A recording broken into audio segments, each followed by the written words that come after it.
Bring in Arkansas Republican Senator Tom Cotton.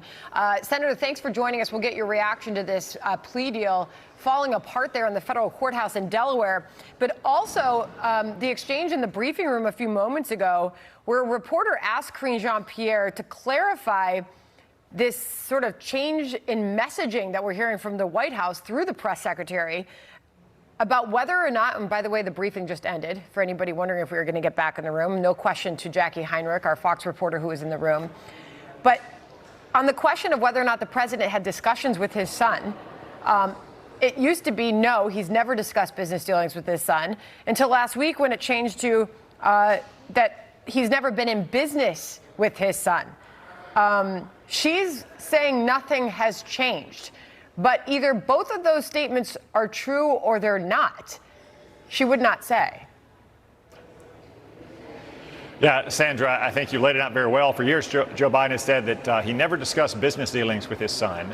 And then we have evidence now that Hunter Biden actually put him on the phone when Joe Biden was the sitting vice president to talk to his crooked overseas business partners. And now their answer is Joe Biden was never in business with Hunter Biden. Not that he's never talked about it with Hunter Biden or even talked about it with his overseas business partners. That is so legalistic, I can only assume the Biden family brought Bill Clinton in off the sidelines to craft such a sentence to avoid answering the plain question that Joe Biden now needs to answer. Did he, in fact, as a sitting vice president, speak to his son's shady overseas business partners? You know, Senator, we have been reporting since this plea deal was announced that the investigation at the U.S. Attorney's Office under David Weiss in Delaware has been ongoing. Today, that was reconfirmed in court. And also, the prosecutor went a little further than we've known in the past, saying that the investigation, the U.S. Attorney is potentially looking at a charge under the Foreign Agents Registration Act, which is what famously took down Paul Manafort. And if you think that there's an investigation out there that's potentially looking at a charge under the Foreign Agents Registration Act, you have all of these new revelations that are coming out of the House Judiciary and Oversight Committees. You've got this Form FD 1023, which details a potential bribery scheme involving Hunter Biden and the sitting president, which the FBI, we're told, has at least partially corroborated. You wonder, why would the DOJ even go into court this morning under the pretense of signing this misdemeanor plea deal? Well, John, I think it's important to note here, the judge did not reject this plea. The plea fell apart under probing questioning.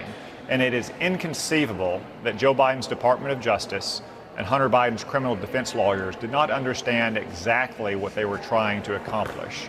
By pleading guilty to 2 trivial tax misdemeanors, Hunter Biden was hoping to get, and the Department of Justice was hoping to give, blanket immunity for all of his past crimes and misdeeds. And when that was exposed in court, the U.S. Attorney's Office couldn't stand by it, and that's why Hunter Biden withdrew his plea. But neither side here deserves the benefit of the doubt. When Joe Biden's Department of Justice and Hunter Biden's criminal defense attorneys sit down at a table, those are not adversaries negotiating. Those are co-conspirators strategizing to try to pull a fast one over on the American people. I'm interested to see what the Department of Justice does next. I would assume, since they had a criminal defendant willing to plead guilty, they will move swiftly to a trial of Hunter Biden on these charges and potentially the other charges you mentioned related to his crooked foreign business dealings. On the gun charges specifically, this was the exchange in the White House that John and I just mentioned with Karine Jean-Pierre a few moments ago with a reporter. Listen. President Biden has spent most of his political career working on gun laws, on gun reform. Does he believe that someone who is charged with possessing a firearm illegally should be prosecuted to the fullest extent of the law? So here I'm going to be, I think I know where this question is going. And I'm just going to continue to say, as it relates to the case that we're seeing in Delaware, I'm just going to not speak to that. It is an independent matter. This is up for the Department of Justice. Even with the question that you're asking me, it's one of those legal criminal matters, and it's up to that process, that legal process. I'm just not going to speak to it here. But again, the president, when he was a senator, crafted gun legislation. As president, he talks often about the need to get illegal firearms off of our streets. So when someone possesses one illegally, what does the president believe should happen to them? The president has been very clear. You just laid out where his position has been, what his policies have been, what he was able to pass into law. I'm going to be very mindful here. I'm going to be very careful because I see where this question is going. And I'm just going to refer you, as this has been an independent investigation. It's overseen by the Department of Justice. I'm going to let them speak to this as they are moving. Senator, as we all listen to that exchange again, that was not a question specific to the president's son. That was a general question about someone who was caught illegally possessing a firearm. Should they be prosecuted to the full extent of the law? There's no reason why she couldn't answer that question, right?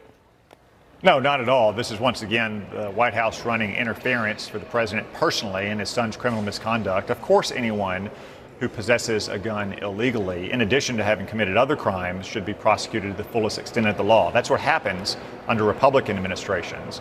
But it's just another example of the two-tiered systems of justice that we have in this country.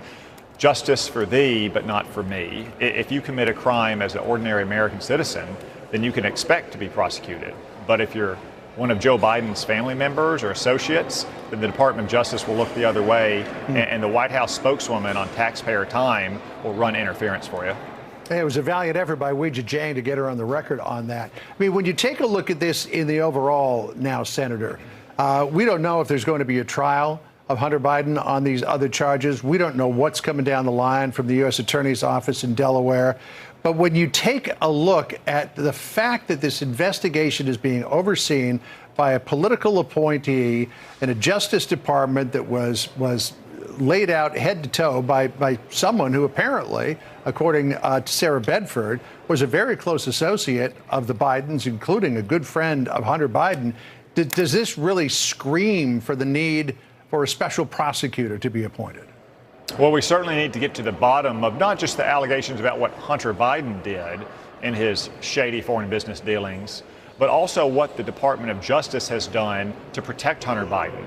We've now heard from multiple whistleblowers that have said the Department of Justice and other political appointees prevented career investigators from pursuing the full extent of charges that may have been levied against Hunter Biden. We're going to have more whistleblowers and more witnesses on these matters soon, but this may be the moment that the walls are beginning to close in, not just on Hunter Biden, but on Joe Biden as well.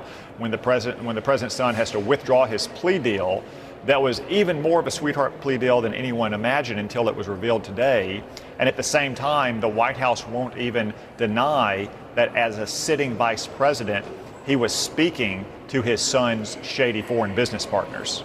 Okay. Senator Tom Cotton, appreciate you sticking by with us and appreciate your reaction to the breaking news. Appreciate that. Martha MacCallum joining us now.